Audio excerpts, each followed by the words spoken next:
Have you just got a job rejection? Have you stopped applying to jobs because you're not sure how to move forward? Or maybe you have given up on the job hunt because it's simply too stressful and disappointing to get rejected. Well, in the next 10 minutes, I hope to give you 5 actionable tips to help you get to your next job offer. I've been a recruiter since 2003. Yeah, that's a long time. And I've made over 1,000 job offers. I've also had to reject hundreds of thousands of people. I want to help you turn things around and succeed. Also later in this video, I will be sharing a downloadable document to help you. So here are 5 steps to help you go from rejection to potential job offer. Stay calm. The first thing we feel when we get a rejection is a feeling of disappointment and negativity. We can feel there is something wrong with us or a feeling of not being good enough. These are completely natural human reactions. We want to be liked and felt needed. You probably also really wanted that job and invested a lot in terms of both time and mental energy. Maybe you also really needed the job to be able to survive financially. Getting a job rejection can really hurt. While this can be easier said than done, my advice upon receiving the news is to do 3 things. Try not to take it personally. Try not to react impulsively, and give yourself time to process the news. Maybe go for a walk. Talk about it with your partner, friends or family. Process it all. You're then ready to move forward with the next of my 5 steps. Ask for feedback. In some situations, you might have been lucky to get your job rejection on the phone. There are some really great companies, hiring managers and recruiters that will take the time to call you and tell you this news directly. So when this happens, be sure to ask for more details on why you did not get the job, so you can take the feedback and improve on it for next time. While the news can be hard to swallow, when being rejected on a call, try your best to keep composed and talk about the feedback. In most circumstances, you probably received your job rejection by email. In some cases, they share the reasons for rejection in the mail. If this is detailed enough for you, great. Then you have the information to work with and improve upon. However, if you don't have much information, or you got the standard thanks, but no thanks, then I encourage you to always reach out to the interviewer for constructive feedback in areas that you can improve. When replying, remember to reply positively. Think of the long term. Your paths may cross again. Send a thank you email to the interviewer for their time and the opportunity. Give praise on your experience, if it was positive, of course. Create an interview feedback document. So now you hopefully have your feedback. Set specific goals for your next steps. Accumulate the feedback. Make notes of what you liked, didn't like about the company. Recall the questions you asked. Recall the answers you also provided, and assess. Reevaluate the job fit, the company fit, and reflect on these. Often after interviews is when you then realize, that job or company would not be a right fit for me. This is exactly why you should interview at a lot of places to identify the right role for you. You can then refine your interview skills from the feedback. Plan and rehearse how you're going to answer questions differently. Learn from the experience and identify your self-improvement areas. To make your life easier, I have created this feedback document for you. You can simply download this from the link I provide in the description and the comments below. I hope this helps you. Now let me give you one example of how I became a recruiter using feedback. Way back in 2003, I applied for my first job as a recruiter. I got rejected, so I asked that company to explain the reasons why I was rejected. It turned out this list was actually quite long. Now I could have thought, I'm not cut out for this. Instead, I was going to work on each of those rejection reasons. I then interviewed with a second, third, fourth company. I was still getting rejected, but the reasons for rejection were becoming far less. I had learned from previous mistakes. I think it was by my 6th company interview that I finally managed to get that job offer. And I credit Spinks in Mayfair, London for giving me my opportunity.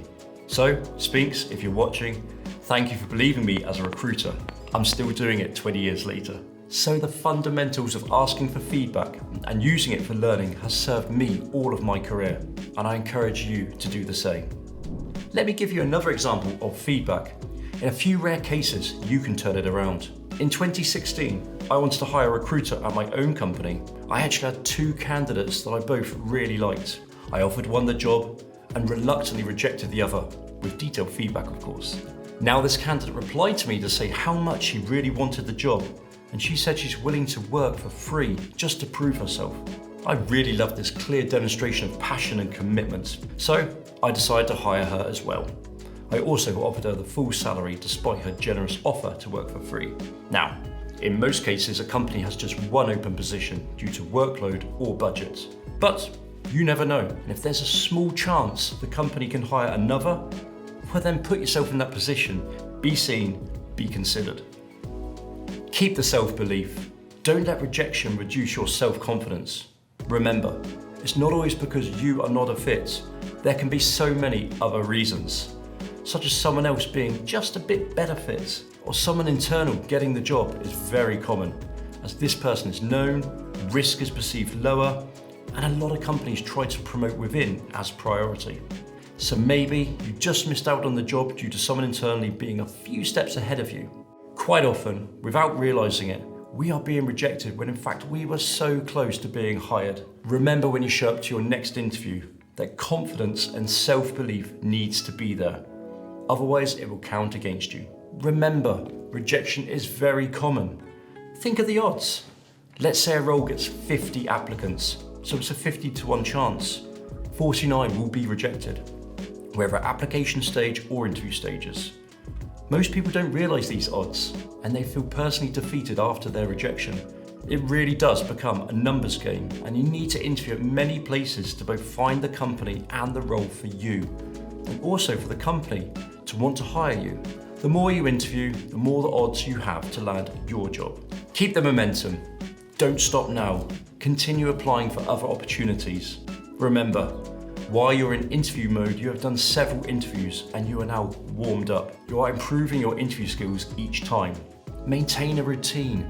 Stay focused during your job search. Keep the weekly cadence and follow up. Consider other roles. So when do you change course? Ideally, we want to land our perfect role. For example, you're a Scrum Master, you're looking to land a Scrum Master role. However, maybe you've applied to all of the Scrum Master positions posted. You may then need to consider other options, and notably, review the cash flow window that you have. You need to ask yourself, how much do you have in savings to keep paying your accommodation and expenses? Now, it could be 3 months, 6 months, maybe more. Unfortunately, for a lot of people, we have little or no money left and need a job urgently. In this case, you're going to need to look further afield.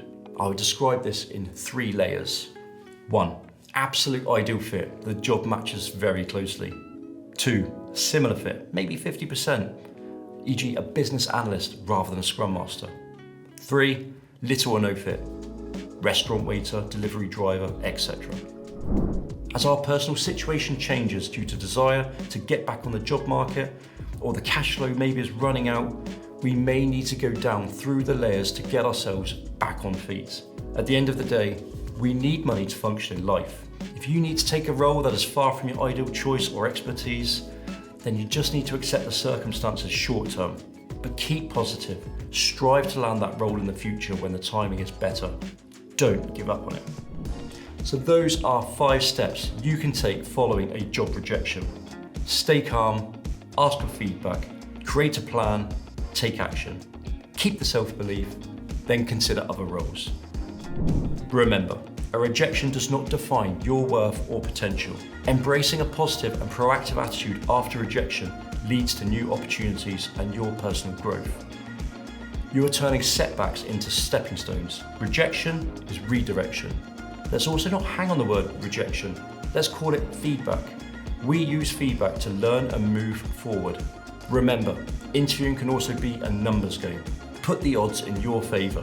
Those that succeed apply to a lot of these steps. You don't give up. You learn, you keep growing, and eventually you will land that job. I hope these 5 steps have provided some value to you and that you get value from using that downloadable feedback sheet I've created for you. Good luck with your interviews. I am cheering for you. Please do come back to comment when you land that job.